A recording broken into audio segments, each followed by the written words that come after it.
Mga kulits, tara na, mag-mining na po tayo ng grass gamit ang wifi o data po natin kakulits.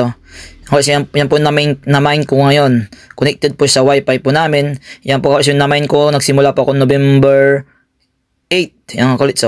Yan na po ngayon is November 23 na.